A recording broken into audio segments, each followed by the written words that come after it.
Hi everyone, I'm Emma, this is Emma Rose and Books. I want to film for you my June wrap-up. It has been another really rubbish month for reading. I've only read 2 books this month. The reason for that is, if you watch my summer to-do list, which I'll put a card above, I explain the fact that the book I'm writing, which is called Milk, is due out in October. I suddenly realised that there was an issue with it in that I'd taken all of the referencing out of it, and when I was going through all the edits I realised that it really needed to have all of those references in. There are big sections of my book which are non-fiction, and so I had to put them all back in. It was about 400 references. I've spent the whole month of June doing 3-4 hours of referencing every day, on top of working part-time. I've got 3 kids. I'm also very heavily involved in a couple of volunteer organisations which have been running 2 massive events.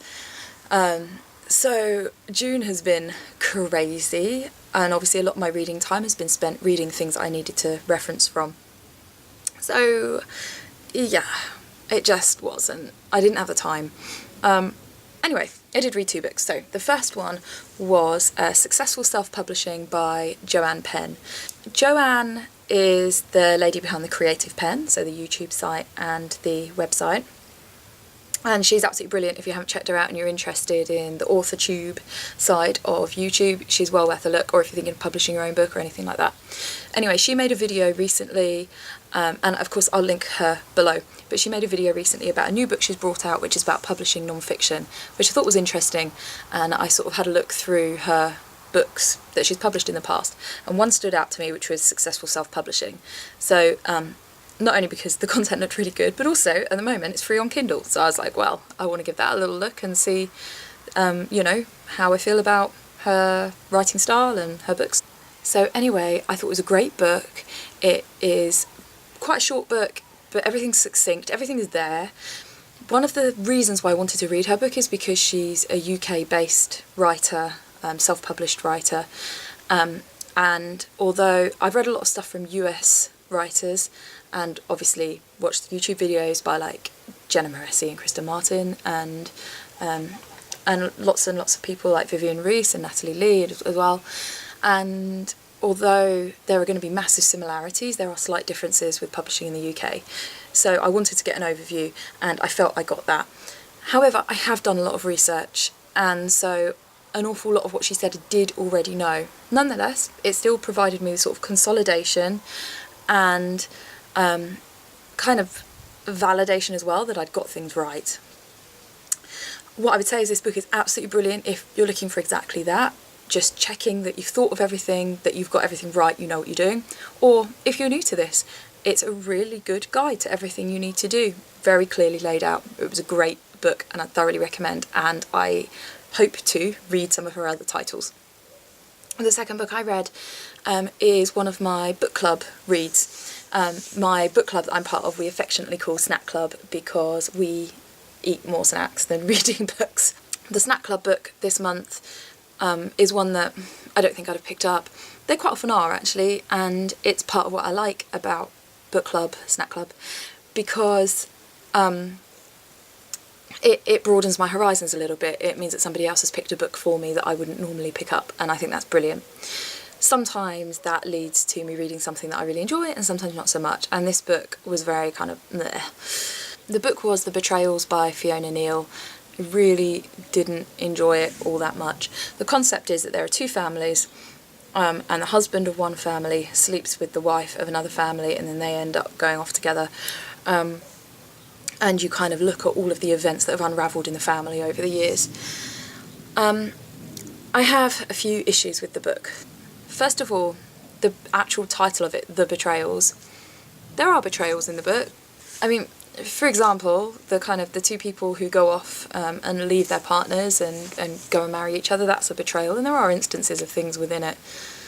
I think I just expected meatier betrayals, or perhaps ones that weren't around relationship issues. Maybe that's unfair of me, but another thing that I had an issue with was I did not like the characterisation at all.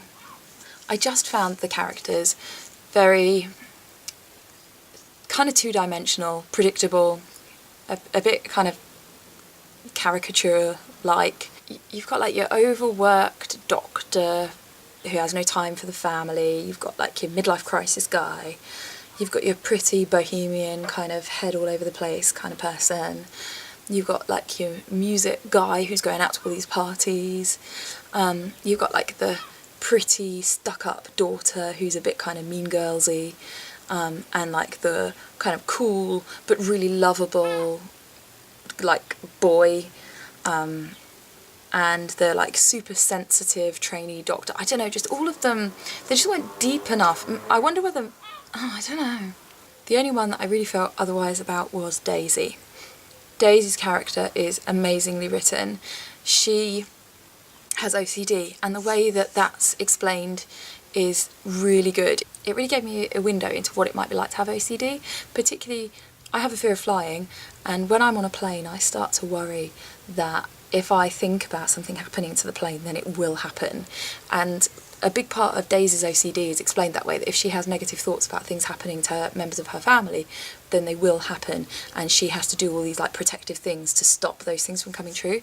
And I could really identify with what that feels like and how out of control it feels, and that just gave me a real kind of view, like an empathy for what it might be like to have OCD, and I don't think I understood that before, and that is the best part of the book. The way that OCD is written about is brilliant, and if you're looking for a book that gives you that insight, I think actually this was really good.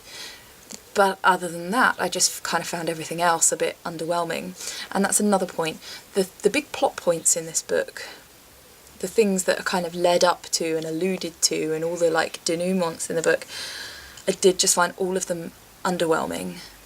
I wasn't that surprised or bothered. I did quite like the ending. I know that some people have said that on reviews that they didn't like the ending. I did. But yeah, it just was, I think that maybe would be a good word for how I felt about the book, was just it was underwhelming. And another point, you'd think I'd like it because there's lots of sea things and they spend a lot of time by the beach, and I did quite like that writing actually, to be fair. Except for the part where they talk about one of the characters going out and finding seahorses, because I've been on seahorse surveys. Seahorses are a cryptic species. They hide, they are very hard to find, and they're also extremely rare. Anyway, it was a shame. I mean, it wasn't a bad book, and actually it's got really good reviews, so obviously some people really enjoy it and people find it really gripping. I just didn't. I had issues with the book, but you know, that's just my opinion. Anyway, hopefully, well, in July we'll read more because I'm already doing better than that.